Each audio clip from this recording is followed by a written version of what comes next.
Thank you, and good morning. Thank you, Mary, for providing the brief to what prevention is. Mary briefly talked about how Saik'uz were the forerunners in child welfare, and I'm happy to say that I was part of that group. Everything started back in, I think, 1977, 78.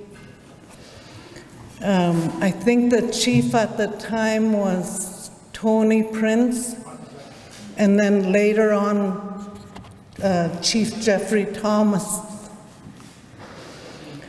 What they had uncovered, I think, in 1976 was they got a list of all the children in care. At the time, there was 36 children being taken from Saik'uz, and Minnie Thomas was the band manager at the time, and she said, some of these kids, we don't even know who they are. We have to find out who they are. So I guess she met with community, and they developed the Child Welfare Committee. And they wanted somebody to coordinate child welfare services. And they had a few starts and stops, and eventually they got a hold of me. At the time, I was working for MCFD in Vandroth. And so I began the work with Saik'uz at that time. And my job was to try and prevent children from going into care, seeing if we could get some of the children back from care, and also to find out who all these children were that belonged to Saik'uz, that Saik'uz Chief and Council didn't know about. So our committee at the time was involved. The chief usually sat at the table. The band manager, who was Minnie Thomas at the time, the drug and alcohol worker, Madeline, Johnny, Virgie George was the CHR, Veronica Thomas was the education coordinator, and Alice Watney was the social development worker. We also had elders. We had Elders Sophie Thomas, Elders Mary John. As part of the committee, we had a mother that had her children taken away who knew the system. So they were all part of this child welfare committee. And that's essentially where I got my direction as to how I did my job. And anytime I ran into a problem, they're the ones I essentially looked to help me. Sometimes it was doing home visits. Sometimes it was doing visitations for mothers, fathers, to visit their children in care.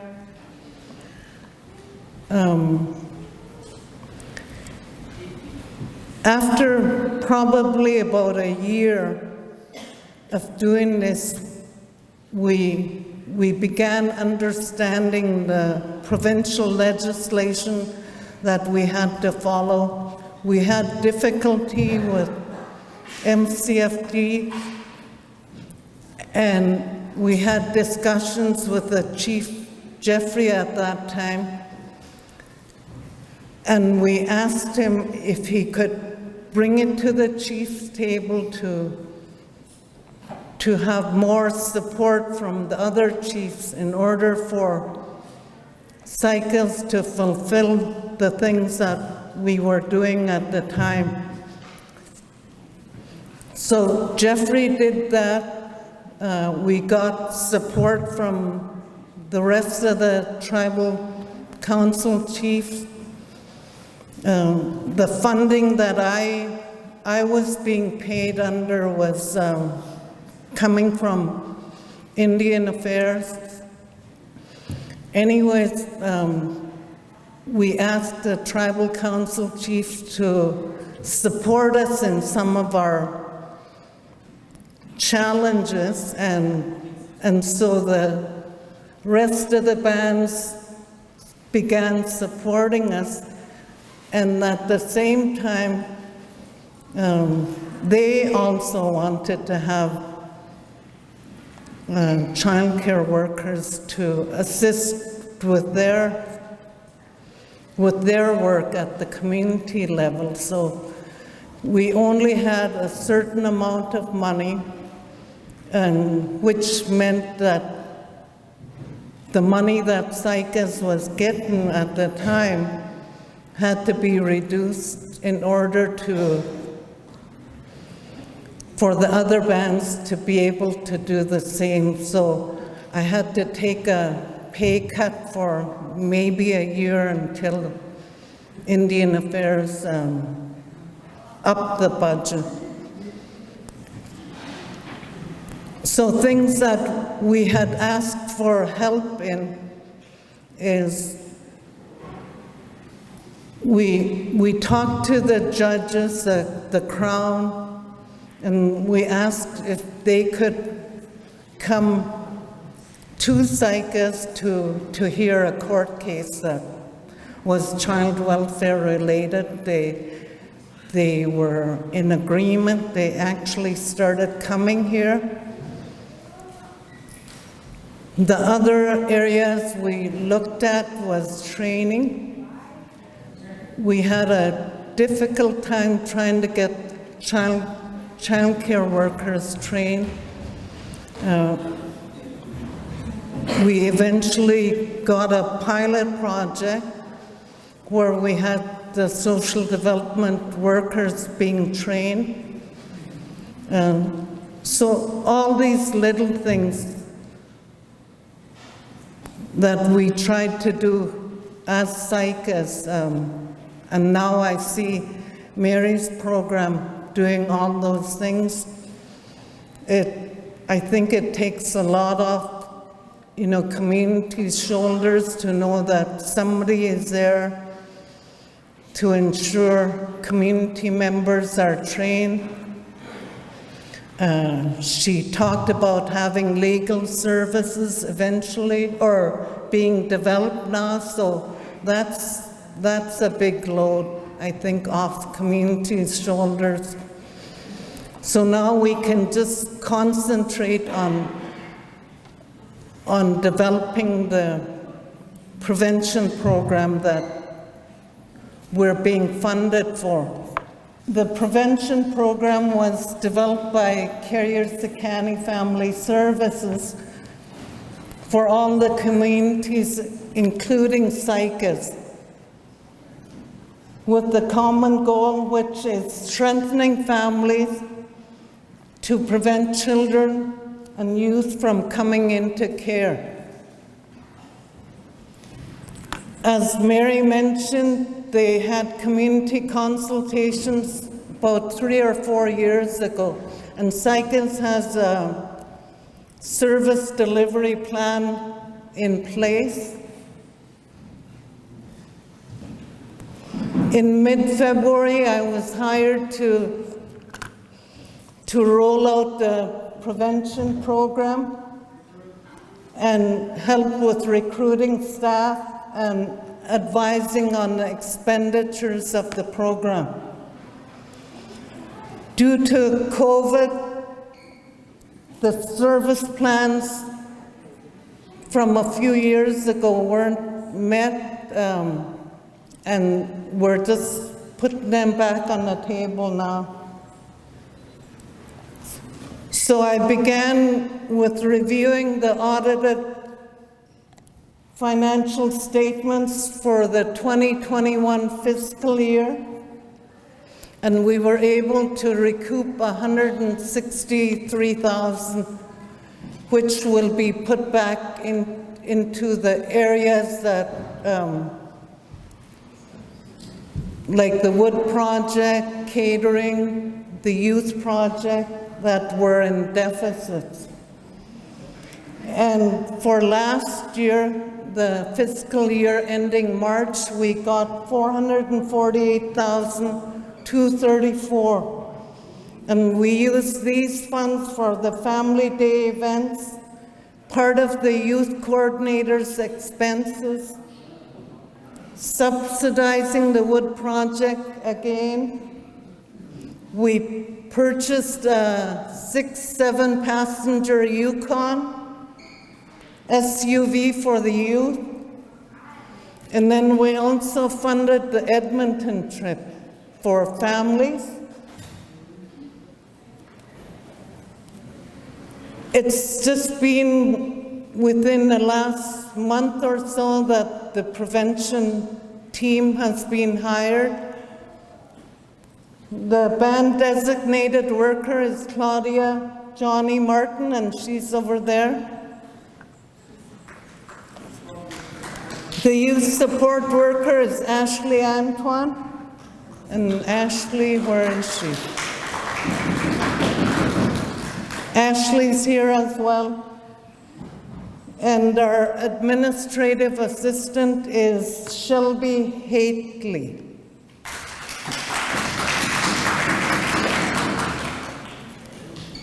All the prevention staff will be working from the health center, and what we've been talking about is merging the health and prevention services together, and Vanessa Vandelaar will be overseeing that program. On August 23rd and 24th, the health and prevention program will be having community engagement. So what has happened in the past is health programs had a community health plan, and prevention program has a service delivery plan. So what we'd like to do is have that engagement with community. Carrier Sikani will be helping the band have this engagement session. Based on the feedback we hear, Vanessa and I will be working on a work plan where both programs are merged so we can provide the best services we can with funding from both programs. This year only, Chief and Council got a letter from I call them Indian Affairs, but it's called Indigenous Service Canada.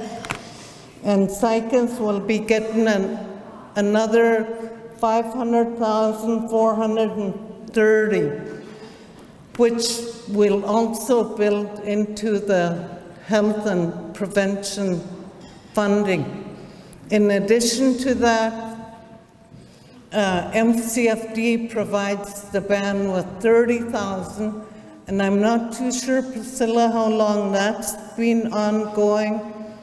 And I think Claudia from the Social Development Program oversaw that $30,000.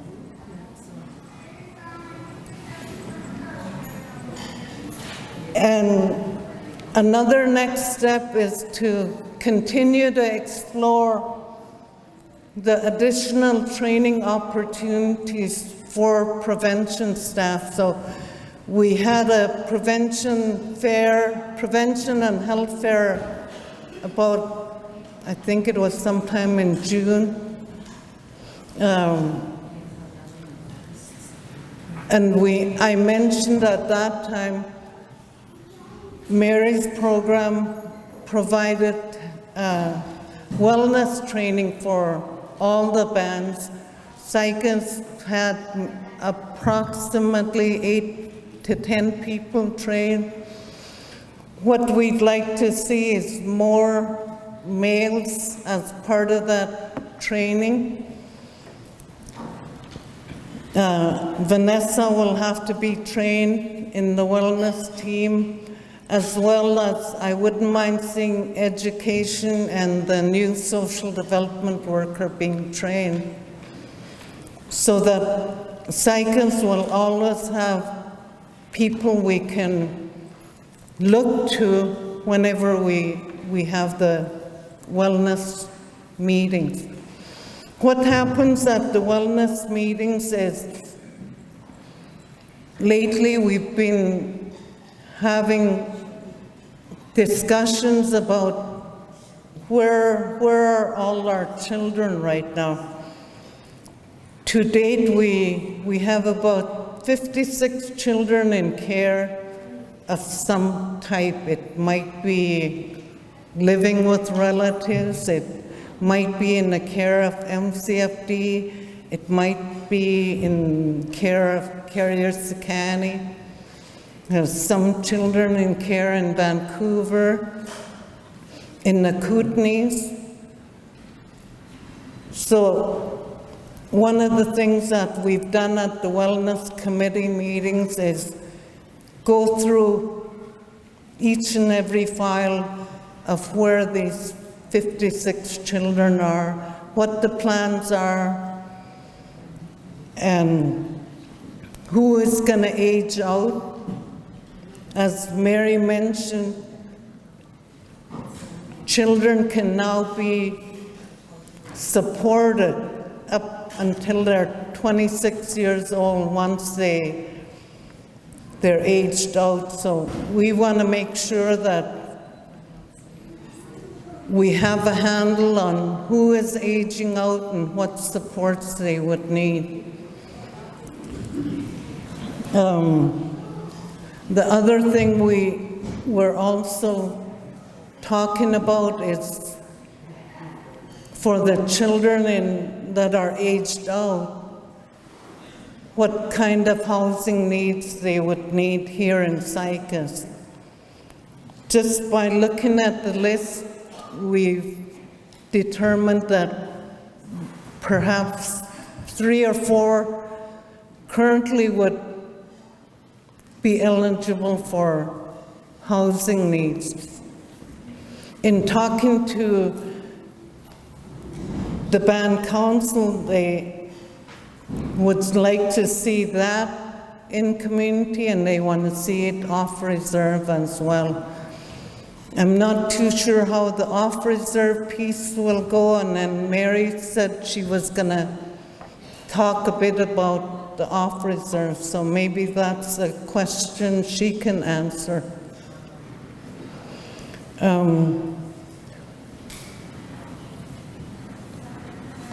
So in short, the prevention staff, once they're onboarded, will find out where all the 56 children are in care.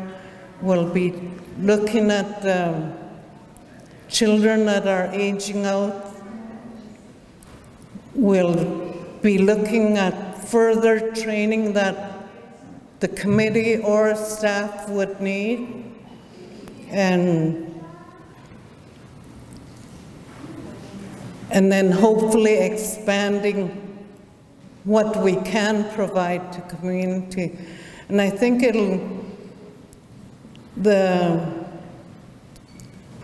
the opportunities are endless, especially now that we're partnering with the health department.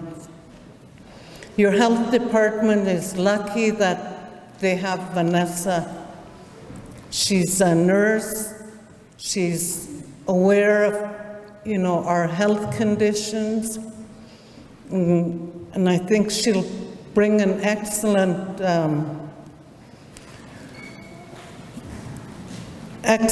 expertise to both the health and prevention program.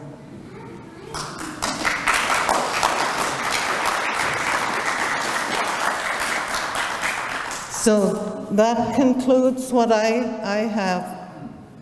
And I just have one more question that CSFS can possibly answer. One was Mary the off-reserve, and the other was how would we interface legal services with what we have to do for children?